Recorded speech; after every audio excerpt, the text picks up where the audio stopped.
Oke.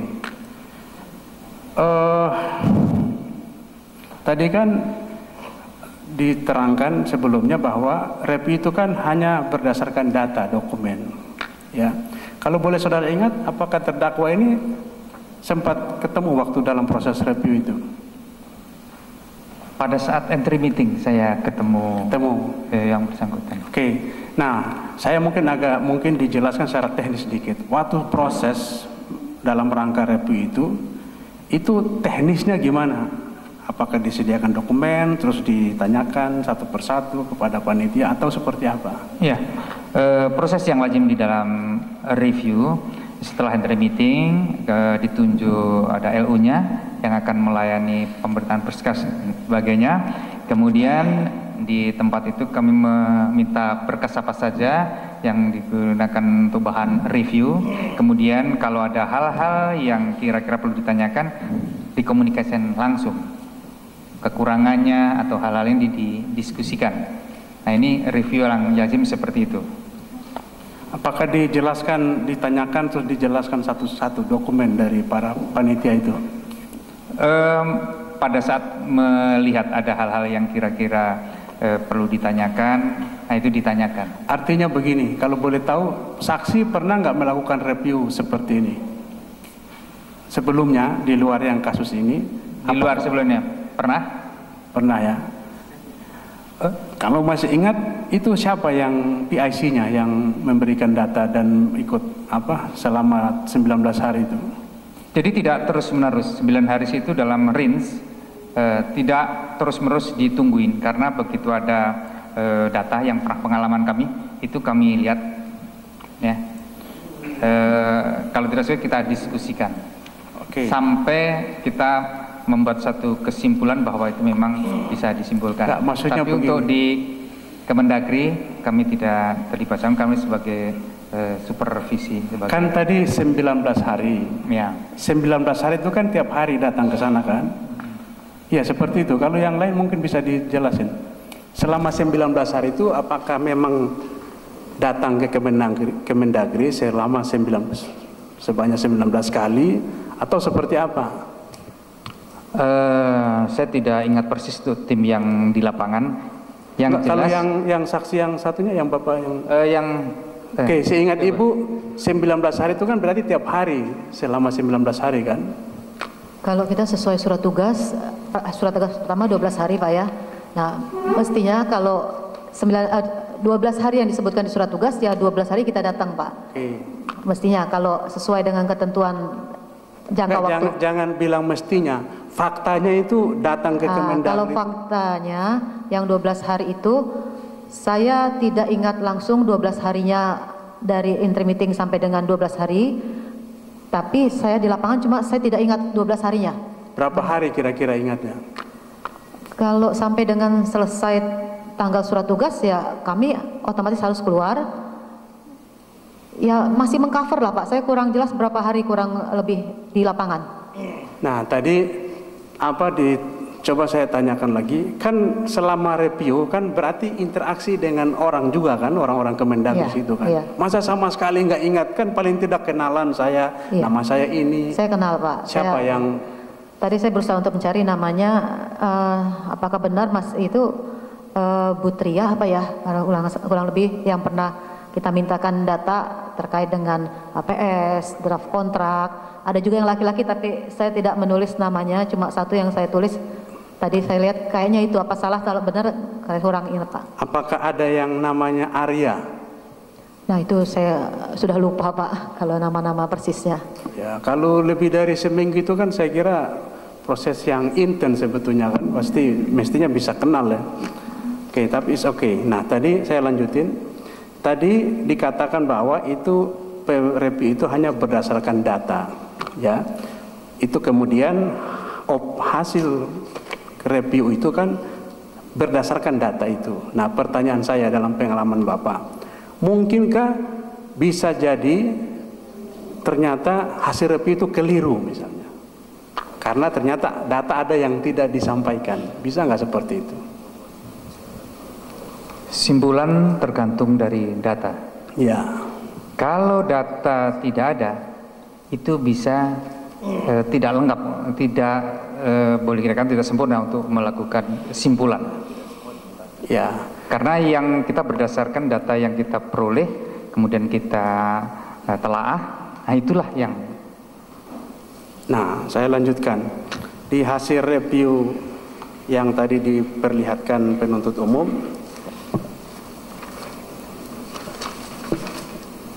di halaman 6 ya, itu kan ada ditulis draft kontrak karena copy paste dari SPD tidak mencantumkan hal-hal penting dalam kontrak yang akan ditandatangani seperti rincian pekerjaan konstruksi, kewajiban ya, dan subkontrak.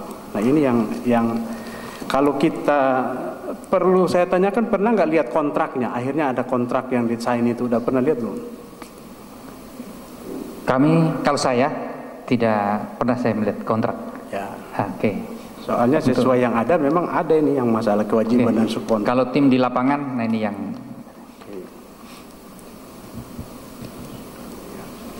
Nah, kemudian yang berikutnya, ya, ini saya lebih fokus kepada dakwaan penuntut umum. Di dalam proses lelang itu, ya, katanya tidak dalam proses lelang, ya, itu tidak dilampirkan dengan dokumen lelang seperti bill of quantity, ya. Maaf.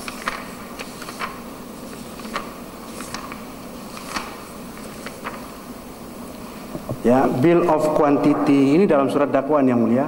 Terus gambar, rencana kerja dan syarat-syarat, ya. Kalau HPS tadi kan di hasil reviewnya ada. Pertanyaan saya, ya, memang waktu dilakukan review itu memang tidak ada masalah dengan yang saya bacakan tadi mengenai BOQ, gambar, rencana kerja dan syarat-syarat RKS. Sepengetahuan saya dari tim yang menangani itu belum sampai ke sana, ya, karena artinya, ini belum proses lelang, baru pengajuan. Jadi artinya tidak ada temuan permasalahan terkait yang tadi ya, soal-soal tadi. Setahu saya tidak ada, tidak sampai sejauh ke sana. Mungkin ini yang mulia nanti menjadi catatan karena ini didakwakan oleh penuntut umum.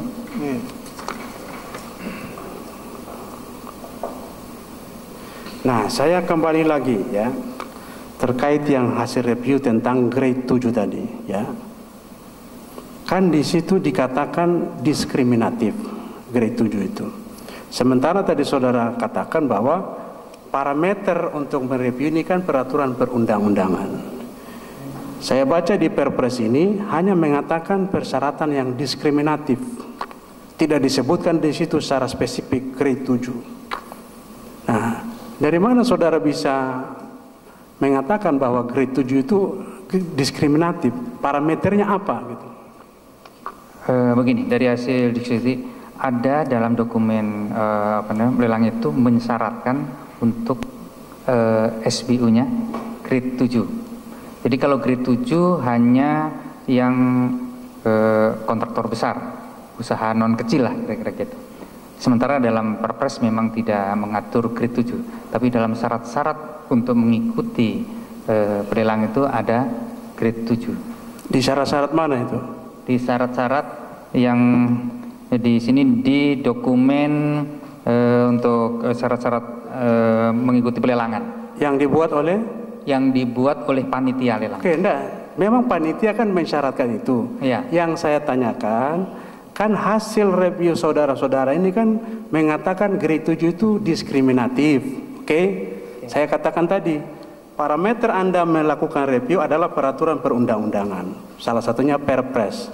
Di dalam Perpres tidak disebutkan secara khusus bahwa syarat yang diskriminatif itu misalnya grade 7. Tidak ada seperti itu.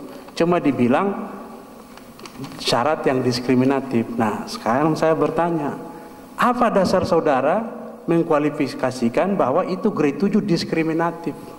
Dasarnya apa itu? Karena yang dimaksud usaha non kecil kualifikasi non kecil itu bisa grade 5, 6, 7. Ya, saya cuma tanya dasarnya apa. Soalnya parameter saudara kan ini ada dokumen terus dikaitkan dengan peraturan perundang-undangan. Itu kan hasil reviewnya kan begitu. Sekarang saya bertanya, dasar hukumnya apa? Sehingga saudara mengatakan bahwa itu grade 7 diskriminatif. Ada nggak peraturan perundang-undangan atau hanya asumsi saudara saja?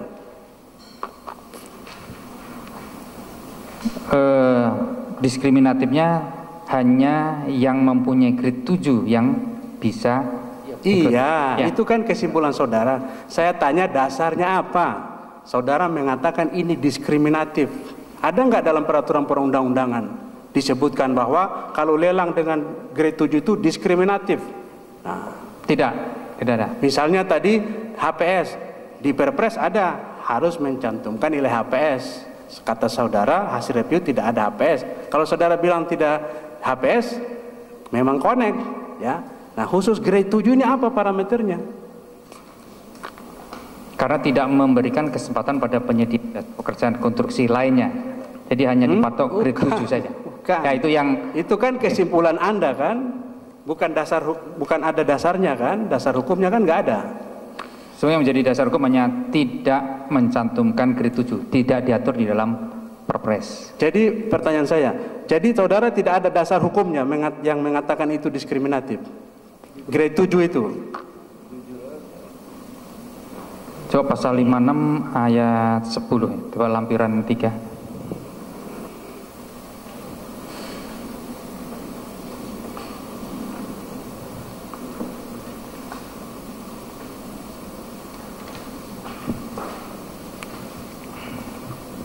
Jadi segini saksi, maaf yang mulia, kita ini tidak dalam rangka ya untuk mengikuti kemauan siapa-siapa.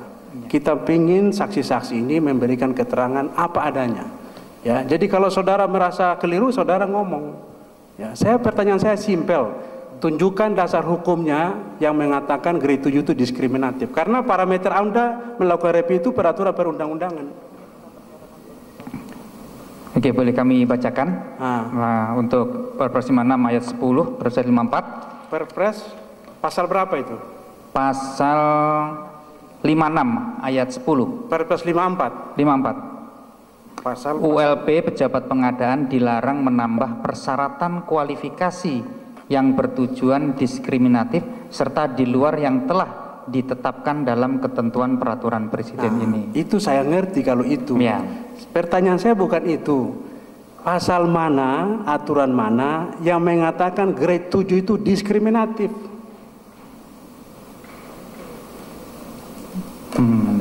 Bukan ada nggak? Saya tidak pernah membaca itu. Tidak pernah, saudara. Tapi hanya bahwa dengan grade 7 hanya rekanan tertentu yang bisa mana? Loh, saudara kan berdasarkan peraturan perundang-undangan.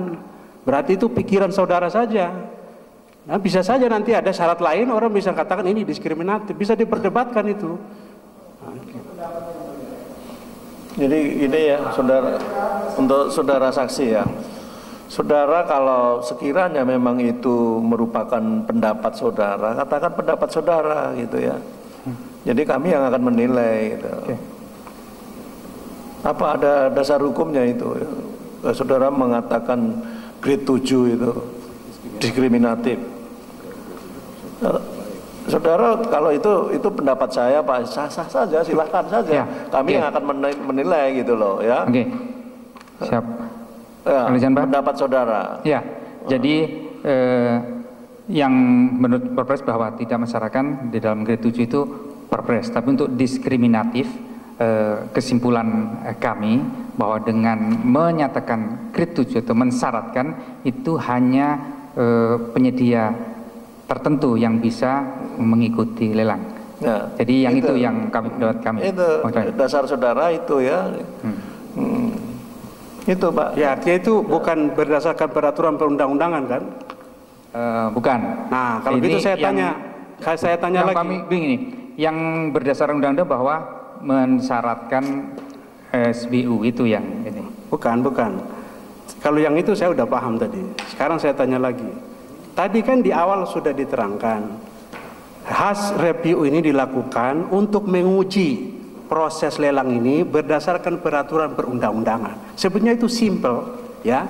Faktanya gimana, normanya gimana, ya. Normanya kalau pengumuman pakai HPS, faktanya nggak ada, kesimpulannya tidak ada HPS, bertentangan dengan peraturan pasal ini. Kalau itu gampang tuh, ya. Tapi kalau ini kan tidak ada, ya.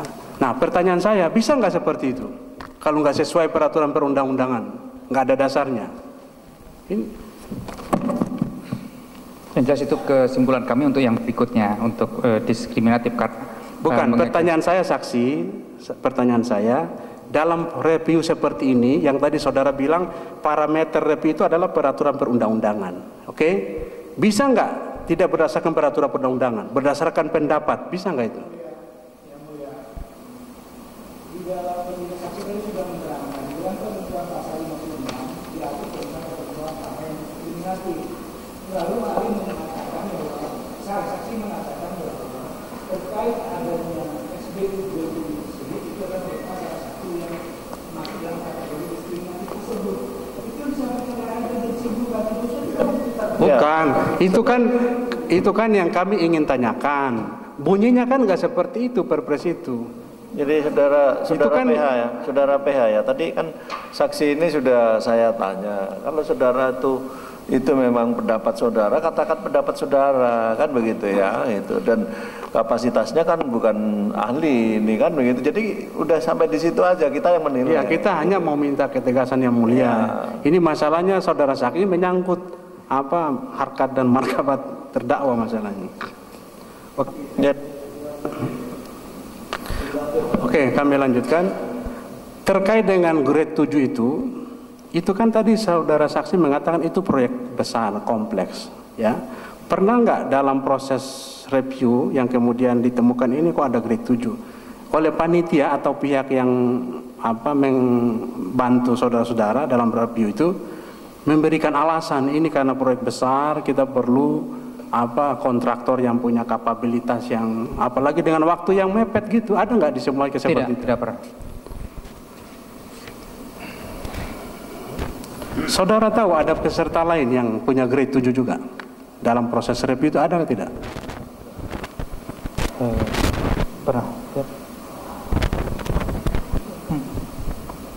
Ya, sepengetahuan yang saya ini karena yang ada karya-karyanya aja, yang lain saya tidak. Yang apa? Yang ada karya-karyanya itu. Adikarya gitu-gitu. Karya. Oke, berarti tahu pemenang kontrak ini, tahu ya? Kenapa? Tahu pemenang kontrak yang pemenang lelang, tahu ya? Permainan. Yang menang lelang ini tahu ya?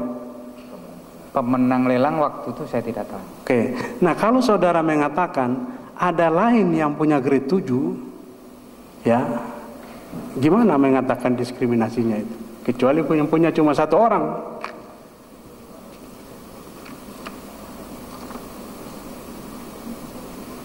Mungkin bukan saya yang menilai yang kalau ada yang lain, karena yang kami tahu yang dimasukkan itu pun berdasarkan diskusi dengan tim. Bukan, ini masalahnya keterangan saudara ini signifikan, ini menjadi dakwaan.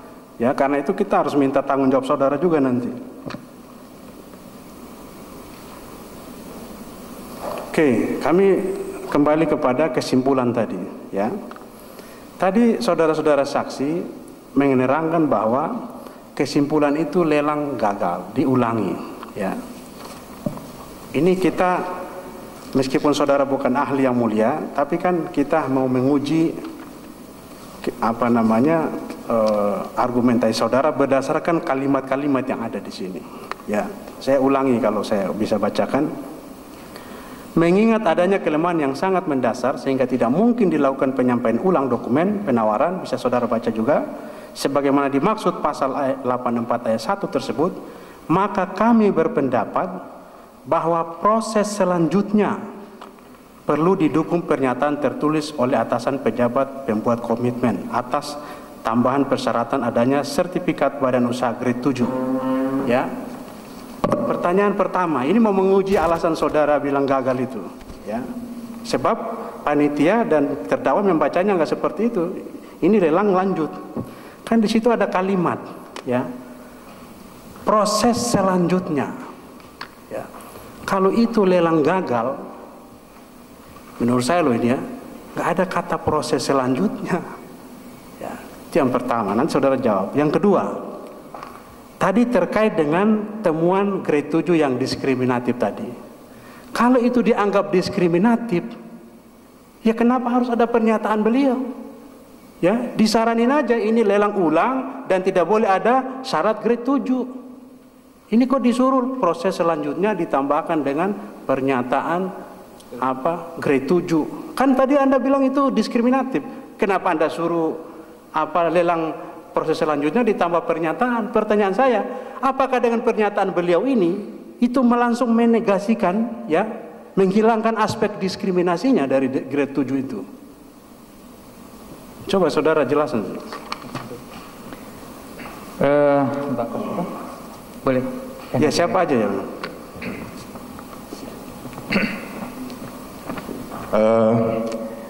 Antara pasal 83 dengan pasal 84 itu adalah merupakan suatu kesinambungan proses. Jadi di dalam hasil review kami menemukan beberapa hal yang tidak sesuai dengan Perpres tadi, dan kami menyarankan karena banyak yang tidak sesuai dengan peraturan yang ada di Kepres untuk mengikuti sebagaimana diatur di dalam pasal 83 ayat 1. Di dalam pasal 83 ayat maksud saya pasal 83 ayat 3 huruf E, F dan G maksud saya.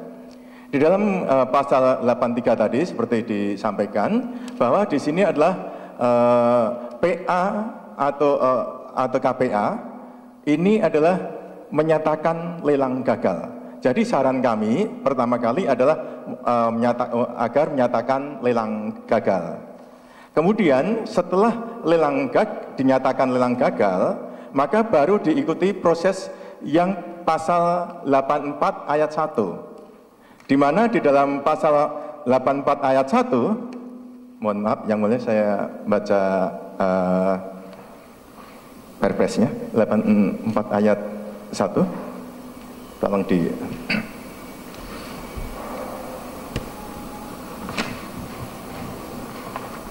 dalam 84 ayat 1 disebutkan dalam hal pelelangan dinyatakan gagal, maka ULP segera melakukan 4 alternatif ini.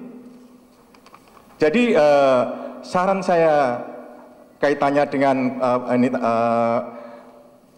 di dalam laporan tadi menyebutkan, Mbak Didi,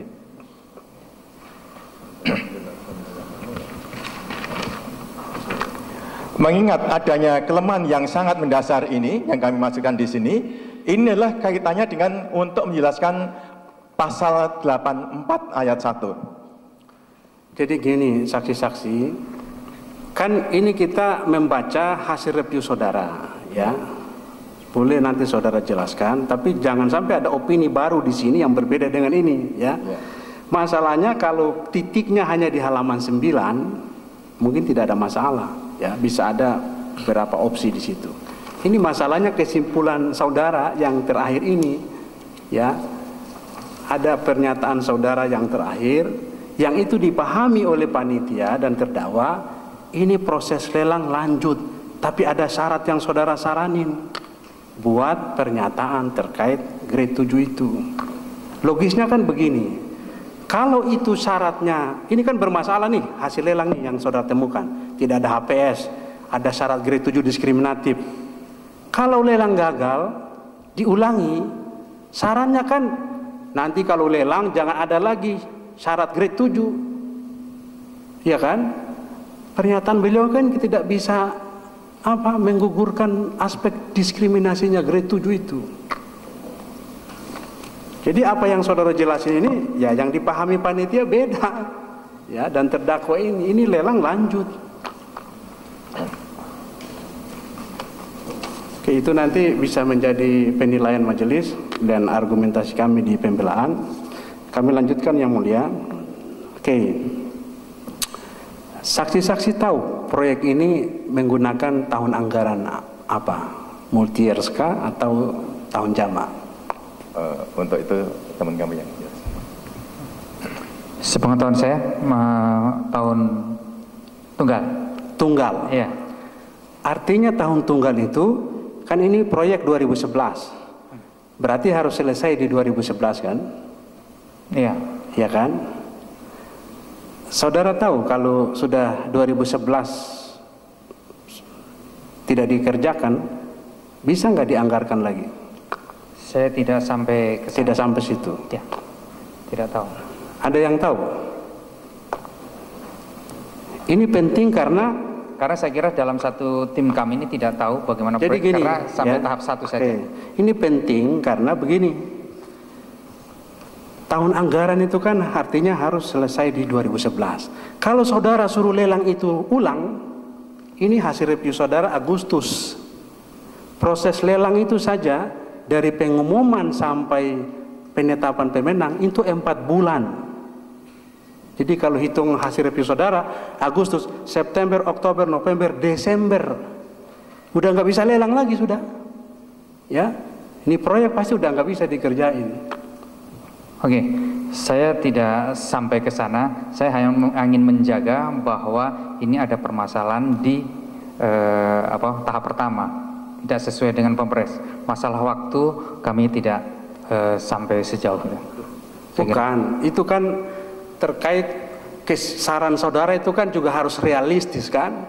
Tentu kalau realistis saudara harus ngerti dong ya aspek penganggaran ini. Ini saudara nyarankan pelelangan ulang di Agustus. Waktu pelelangan sampai pemenang itu 4 bulan. Desember lelang ulang udah nggak mungkin, udah selesai tahun anggarannya. Ya bukan. Saudara PH ya, hendaknya keterangan saksi jangan dibantah ya, begitu aja kita catat gitu ya, gitu. Jangan dibantah.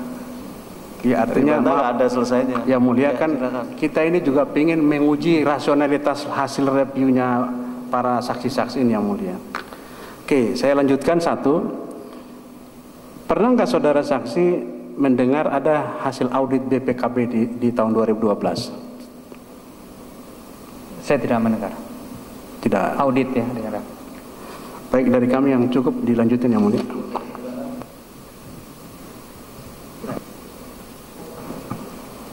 Terima kasih Majelis Hakim yang kami muliakan, saudara tim JPU KPK dan para saksi yang hadir. Terima kasih. Coba saudara terangkan tugas pokok BPKP. Siapapun boleh. Oke, saya jawab.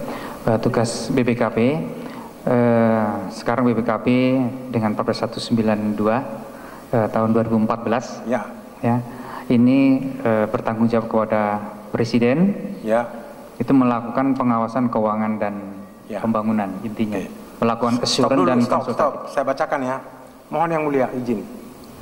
Pasal 1 Perpres 192 nomor 2014 tahun 2014 ditetapkan 31 Desember 2014 Lembaran Negara RI 2014 nomor 4000. Saya bacakan pasal 1. Badan Pengawas Keuangan dan Pembangunan, selanjutnya disingkat BPKP, merupakan aparat pengawasan intern pemerintah. Merupakan aparat pengawasan. Coba uraikan, di mana peranan BPKP? Apakah ada undangan dari Kemendagri sebagai fungsi pengawasan, aparat pengawasan? Siapapun boleh menjawab. Ya, mungkin nanti bisa ditambah. Pengawasan intern pemerintah itu melakukan 2 tugas pokok, assurance dan consulting. Assurance sudah jarang dilakukan oleh BPKP, tapi atas permintaan. Atas permintaan? Atas permintaan. Kemendagri? Oleh Kemendagri. Terus ada rapat, ada meeting?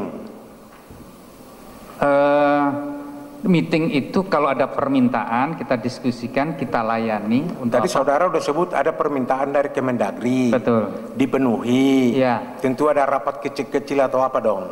Ada rapat. Kecil-kecilan menentukan lingkup pengawasannya, kemudian menentukan timnya, kemudian mengkomunikasikan kepada yang meminta.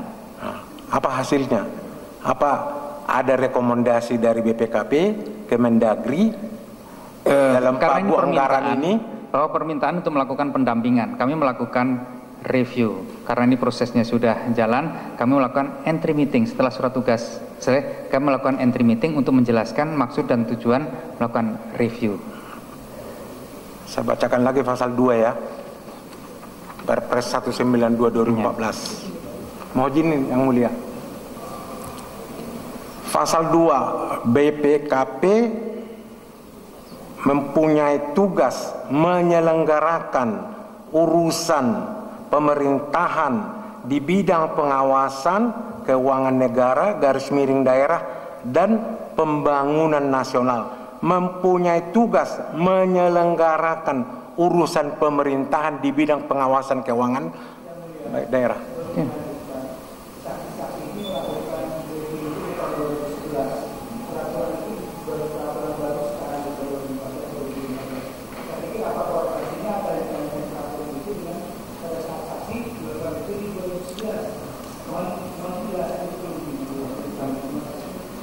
Kami belum menanyakan review yang mulia. Pada dasarnya Perpres mengenai BPKP ini sama. Belum menanyakan review. Tahu dijawab tahu, kalau tidak tahu dijawab tidak tahu. Siap, yang mulia. Silakan dilanjut. Khusus saksi Ibu Teti. Ibu diperiksa tanggal 3 November 2016. Ini ada nih, oke? Dalam jawaban nomor 8, view tersebut dilakukan adalah karena adanya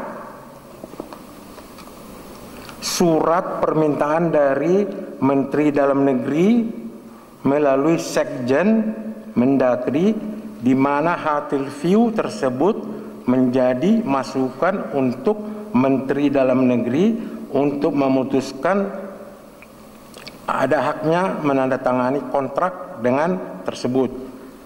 Pekerjaan nilai lebih dari 100 miliar menjadi tanggung jawab Menteri Dalam Negeri. Benar itu dalam berita acara nomor 8. Iya, Pak. Saya ulang ya. Pekerjaan dengan nilai lebih dari 100 miliar Sudah dijawab iya oleh saksi. Sudah ya. Ya, sampai di situ. Ulang-ulang. Terima kasih yang mulia.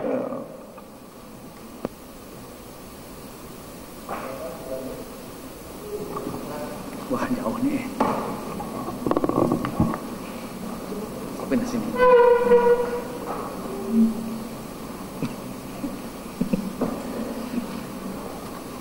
Maaf yang mulia, pindah Ya, tempat silakan. dulu. Terima kasih yang mulia. Pertama kami ingin minta penjelasan dari saksi Marcelina Teti Samosir.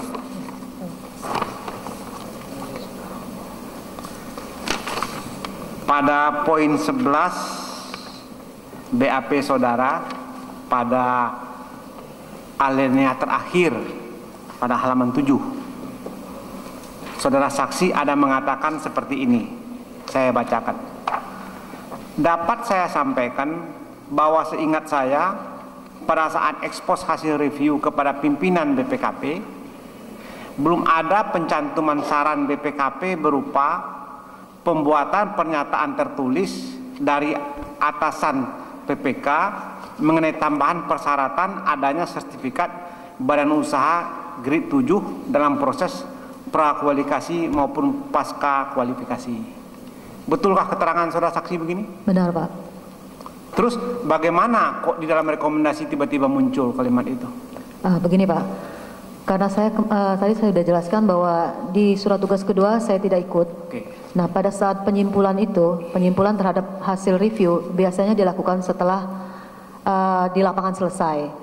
Dan itu dilakukan oleh tim, dalam hal ini Bu Rita dan Pak Rofik didampingi, disupervisi dengan Pak Didi dan Pak Kasminto. Nah, saya waktu itu sudah selesai diklat, seperti tadi saya sebutkan, diundang untuk ekspos di depan deputi. Ya. Nah, waktu itu pada saat ekspos di situ kami mengetahui bahwa Yang disarankan adalah seperti sesuai dengan yang ada di bagian depan saran itu. Tapi tidak sampai mendetail Pak waktu itu. Sampai ada penyantuman yang tadi Bapak sebutkan bahwa grade 7 itu untuk selanjutnya ada kalimat itu belum sampai ke sana waktu itu. Seingat saya waktu itu cuma di pasal 83 dengan 84 ini yang ada bahwa lelang dinyatakan gagal. Kemudian selanjutnya pasal 84 itu. Nah, kalimat selanjutnya saya belum mendapatkan ada sama persis dengan yang ada di laporan.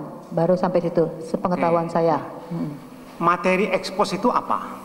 Materi ekspos biasanya sesuai dengan konsep laporan Pak.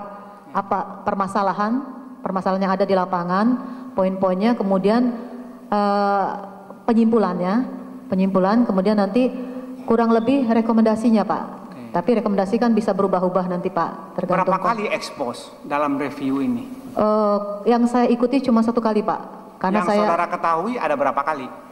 Yang saya cuma ikut 1 kali Pak. Tapi iya, saya mengerti. Yang saudara ketahui kemudian? Saya tidak ketahui ada berapa kalinya. Saya cuma ikut 1 kali. Baik. Kemudian tadi saudara saksi juga ada mengatakan saya pun dalam tahap belajar. Apa yang maksud saudara saksi katakan tahap belajar kaitannya dengan implementasi Perpres tadi?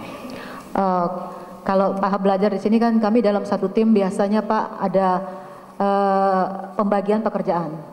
Dari mulai direktur sampai dengan anggota tim itu biasanya kami dibuat dalam formasi ada yang pasti memahami secara detail atau sudah ahli. Nah, sekalipun kami semua juga sudah pernah mengikuti pendidikan terkait dengan pengadaan barang jasa, tapi yang namanya praktek berbeda-beda setiap orang Pak. Nah, praktek ini kalau untuk dari mulai pengendali teknis, saya ketua tim dan anggota tim biasanya konteksnya berbeda-beda. Oke, sekarang gini, terkait dengan saudara saksi mengatakan saya pun dalam tahap belajar, saya mencoba menarik ke belakang bahwa Perpres nomor 54 tahun 2010 ini diundangkannya kan 6 Agustus tahun 2010. Ya. Pertanyaan saya, berapa kali saudara mengikuti sosialisasi atau pendidikan berkaitan dengan materi Perpres ini? Kalau saya Pak, kalau kami wajib untuk mengikuti sertifikasi kalau terkait dengan kami mengaudit. Syarat utama itu kami harus sertifikasi dan kami mengikuti sertifikasi, sosialisasi, pokoknya pembekalan untuk mendapatkan, apalagi Perpres ini baru Pak. Perpres 54 kan baru di situ. Iya, itu berapa kali ikut pendidikannya dalam rangka sertifikasi? Kalau khusus sertifikasi yang diselenggarakan oleh LKPP, saya ikut 1 kali dan itu ada mengeluarkan sertifikat Pak. Kemudian kalau untuk sertifikatnya apakah ada kualifikasinya? Pada saat saya ikut itu sudah tidak ada lagi kualifikasi L4, L5 gitu Pak. Jadi lulus aja istilahnya. Tidak ada lagi L4, L5. Pokoknya saya dinyatakan lulus. Umum aja, general. General. Okay. Dan itu untuk yang beginner Pak, istilahnya pemula ya. Kembali pertanyaan saya, apakah saksi ataupun dari BPKP juga meminta kelengkapan sertifikasi panitia-panitia yang terkait? Apakah mereka itu punya sertifikasi kaitannya dengan melaksanakan Perpres pengadaan barang dan jasa atau tidak? Kami bertanyakan secara lisan aja Pak. Kami menanyakan secara lisan dulu, apakah panitia pengadaan sudah memahami data atau berkas yang kami minta. Nah, karena ini terkait, kemudian saudara saksi mengatakan, saudara saksi menerangkan bahwa panitia itu tidak kompeten. Kalau penilaian tidak kompeten itu karena mereka tidak bisa memberikan data atau dokumen yang kami minta, yang kami maksud Pak. Jadi harusnya itu kepada kelengkapan administratif. Ya, dokumen-dokumen untuk bukan terkait dengan sertifikasi daripada panitia. Maksudnya Pak? Itu loh kata-kata saudara tadi. Tidak kompetennya itu apakah memang mereka itu tidak kompeten, tidak menguasai regulasi Perpres, atau memang tidak menyerahkan dokumen? Ini kan hal yang berbeda. Ya, itu hal, kalau dinyatakan kompeten kan berarti ada ukurannya Pak. Tadi ukuran. Pertanyaan kompeten itu tendensinya kemana? Ya, ketidaktahuan mereka terhadap apa yang kita mintakan terkait dengan data dan dokumen yang kita maksudkan. Kalau itu kan bicara kelengkapan. Ya, itu salah satu. Kalau dia tidak kompeten, dia tidak akan mengerti yang namanya dokumen pengadaan seperti apa, draft kontrak seperti apa, HPS seperti apa, dia tidak akan ngerti. Walaupun kami bolak-balik minta, dia tidak mengerti. HPS yang dikasih cuman daftar harga bisa saja. Kenapa kok ketika saudara punya pikiran bahwa mereka tidak kompeten, saudara tidak berusaha memastikan apakah mereka itu punya sertifikasi atau tidak? Ya itu tadi kan saya sudah informasikan, kami sudah bertanya, mereka sudah lulus belum dengan sertifikasi dari LKPP? Sudah. Bertanyanya kepada siapa? Yang perempuan dengan yang laki-laki, Pak. Saya lupa kalau ditanya namanya. Tadi yang perempuan dan laki-laki aja itu. Iya, jawabannya. tadi saya bilang tadi Bu Tria, apakah masih itu? Saya kurang tahu apakah namanya Tria aja atau ada nama panjangnya ya Pak ya. Tapi itu Bu Rita juga sudah menanyakan. Karena memang waktu yang terbuang percuma menunggu data, sehingga Bu Rita bertanya, apakah kalian memahami apa yang kami minta, dan apakah kalian sudah pernah mengikuti minimal sertifikasi? Oke. Jadi paham gitu. Sekarang masuk lagi. Tadi saksi mengatakan bahwa tidak diberikan data-data atau dokumen yang diminta. Ya kan? Ini kedatangan saudara mereview itu kan resmi, ya. Ada surat tugas, ada permintaan resmi dari Kemendagri. Nah, permintaan data-data itu apakah pakai surat atau bagaimana? Secara resmi kami minta pakai surat tertulis, Pak.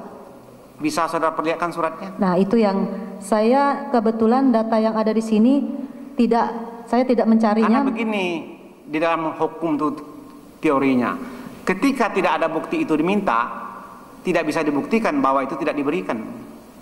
Jadi kami di dalam dokumen pun, di dalam berkas perkara pun tidak terlihat adanya surat permintaan dokumen-dokumen dari tim review kepada panitia.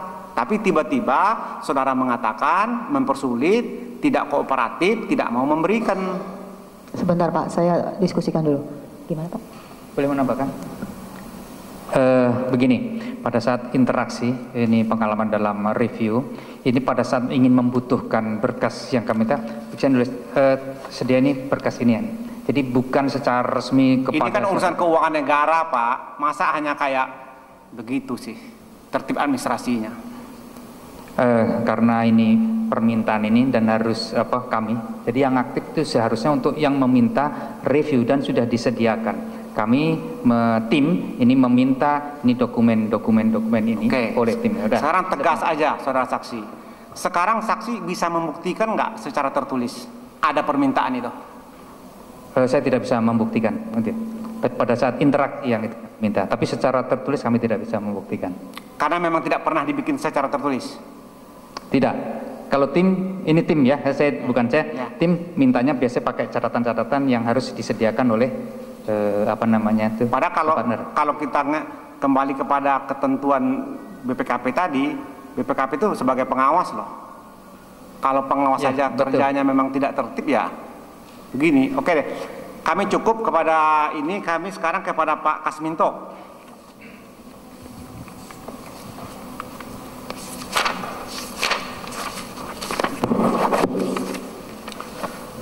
Tadi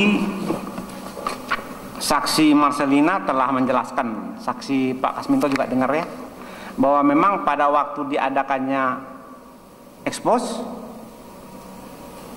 tidak ada pencantuman saran bahwa pembuatan pernyataan tertulis dari atasan PPK mengenai tambahan persyaratan adanya sertifikat Badan Usaha Grade 7. Kenapa ini? Ini saya perlu menjelaskan dulu loh, seperti yang telah disampaikan oleh rekan saya, justru saran ini yang kemudian membuat blunder, yang kemudian karena sifatnya bias ditafsirkan lain, itu yang kemudian menjadi salah satu perbuatan yang didakwakan oleh penuntut umum kepada terdakwa, tidak mengikuti saran itu. Nah, pertanyaan saya, pada waktu ekspos saran ini tidak ada, kok di surat yang saksi tanda tangani kok ada tiba-tiba muncul?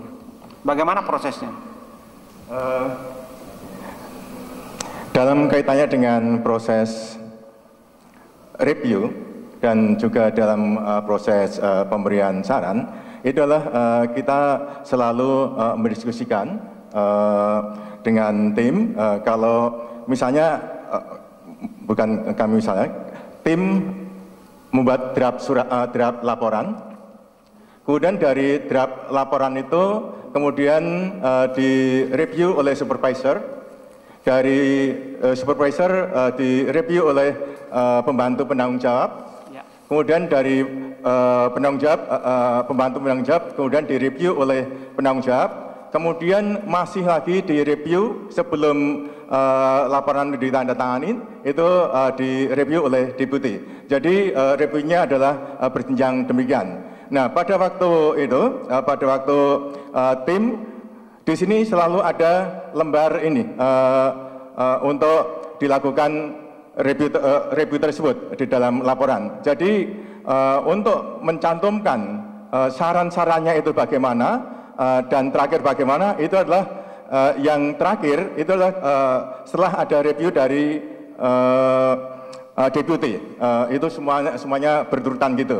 Jadi bukan pada waktu expose, tapi pada waktu pembuatan laporan itu. Baik, kami mengikuti cara saksi menjelaskan. Boleh kami menjelaskan lanjutan, Pak? Sebentar. Siapa ketua tim yang saudara saksi maksud? Ketua tim pada waktu tahap Bu Teti, ketua tim pertama adalah Bu Teti. Ya. Kemudian ketua tim kedua adalah Bu Rita Brilis. Anggotanya? Anggotanya waktu tim yang kedua adalah M. Rofik. Sebagai supervisor adalah saudara Didik Resianto. Oke, kalau begitu saya mau lanjut ke saudara Didik. Apa pertimbangan tim memasukkan saran itu? Jadi begini, tim mengekspos masalah-masalah yang terjadi dengan enggak, ini ekspos kan sudah selesai. Oke. Karena kalau saya ikutin dari keterangannya Kismanto, ini sudah di luar ekspos, ada lagi kewenangan tim merumuskan, jangan dibawa-bawa lagi ekspos. Jadi pada saat merumuskan saran yang bahwa lelang ini tahap pertama ini harus gagal karena sudah masalah-masalahnya banyak yang menyimpang dari Perpres. Kemudian dicari pasalnya, ini harus digagalkan dulu. Dan selanjutnya kalau mau proses itu diproses ulang. Jadi digagalkan dulu, diproses ulang. Kalau ingin mendapatkan kualitas yang terbaik katakanlah pada saat ulang, itu harus ditambah surat pernyataan di atasan sebagai atasannya PPK. Itu suatu pilihan kalau itu digagalkan. Ya oke. Sekarang saya ingin tegas. Ini kan kalau memang lanjut kan harus dibikin pernyataan tertulis atasan PPK, ya kan? Iya. Apa yang harus dinyatakan oleh atasan PPK itu di dalam surat pernyataan itu?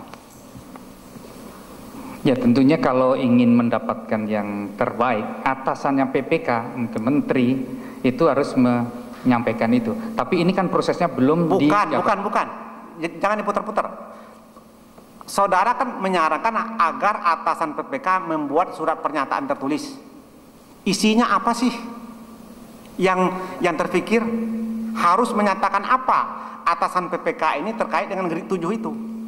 Persyaratan untuk grade yang 7 itu dalam rangka pertimbangan kalau ingin mencari yang penyedia yang berkualitas. Bukan. Saya ingin jawabannya singkat saja. Pernyataan apa yang harus diberikan oleh atasan PPK terkait dengan grade 7 itu? Karena itu kan sudah bertentangan dengan peraturan, sudah bertentangan dengan Perpres. Kami menganggap itu semacam jebakan, itu loh masalahnya. Iya. Kami lagi konstruksi kesaran ini bahwa proses selanjutnya kalau ini dari tadi Perpres 83 kemudian didapat pasal 84 karena di pertama sudah tidak bisa lagi ulang evaluasi ulang, penyampaian ulang dokumen sudah tidak ada lagi, maka harus menyatakan gagal. Baru kalau ingin melampirkan itulah persyaratannya untuk ditarik ke yang lebih tinggi. Itu pertimbangan itu aja. Tapi ini kan tidak ada namanya proses bahwa lelang itu harus digagalkan gitu, tidak. Cuman itu aja pertimbangan. Ini saksi, saya perjelas lagi ya. Ini persoalannya, pertanyaan saya itu simpel banget. Di dalam saran itu diminta agar atasan PPK membuat pernyataan tentang grade 7. Nah, atasnya itu harus mengatakan apa tentang grade 7 itu? Apakah mengatakan setuju, mengatakan mendukung, mengatakan tidak setuju, atau bagaimana? Nah, sekiranya mereka memenuhi saran ini, kira-kira bagaimana sih bentuk pernyataan itu isinya?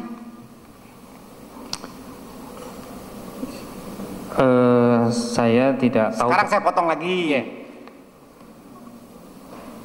Saksi selama sebelum ini melakukan review pernah nggak memasukkan ini klausula begini, saran seperti ini?